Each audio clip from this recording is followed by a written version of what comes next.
네, 여러분 안녕하세요. 자, 이 리플을 포함해서 전 세계 암호화폐 시장을 뜨겁게 만들어줄 바로 지니어스죠. 이 지니어스 법안 통과 여부가 이제 금일 결정이 되는데 도대체 이게 뭐길래, 그쵸? 도대체 이게 뭐길래 투자자들이 열광을 하는지 그리고 궁금해하시는 분들이 굉장히 많으실 텐데 이번 영상에서는 이 지니어스 법안이 통과되었을 때 가상화폐 그리고 리플에게 어떠한 호재들이 있는지 관련돼서 함께 알아보도록 하겠습니다.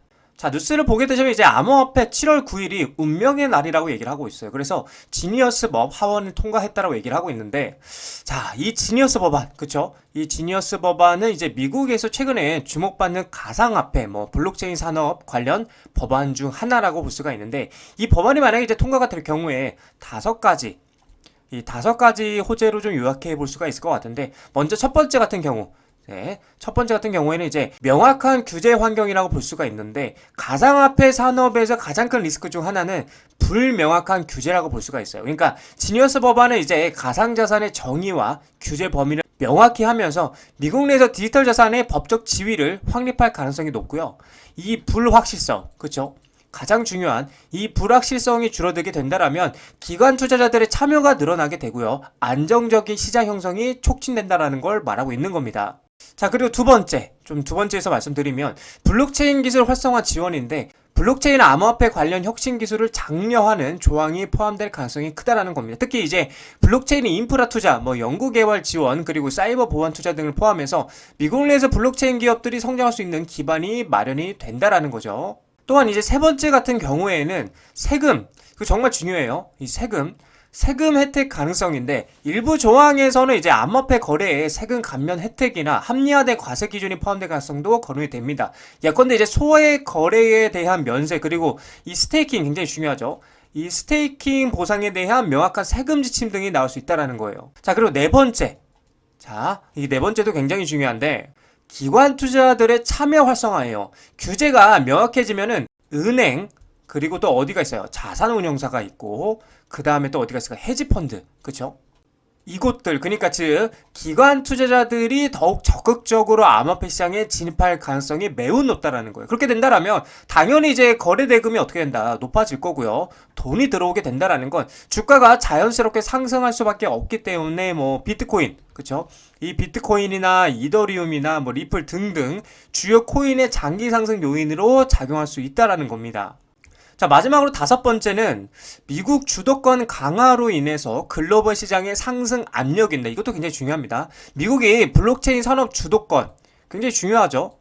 이 주도권을 확보하려는 법안이기 때문에 통과 시에는 전 세계 시장의 신뢰 회복이 예상이 된다라는 겁니다. 기존의 미국 내 규제 불확실성 해소는 글로벌 투자 심리 개선으로 이어질 수 있다는 건데, 자, 그래서 투자자들 입장에서는 이 지니어스 법안 통과가 될 경우에 가상자산 시장의 제도권, 그쵸? 굉장히 이 제도권 말 많이 나오죠. 제도권 편입이 가속화가 되면서 중장기적으로 긍정적인 모멘텀으로 이어갈 수 있다는 겁니다. 여기서 중요한 포인트는 이 지니어스 법안이 통과가 될 경우에 가장 큰 수혜자는 바로 이 리플이 될 것이라는 건데, 왜냐면은 미국 규제 명확화 그리고 SEC 소송 리스크가 어떻게 된다? 해소가 된다. 그리고 글로벌 송금 결제 시장 확장, 이 세 가지는 리플의 핵심 사업과 직결되기 때문에 리플이 가장 큰 뭐다? 수혜, 그쵸?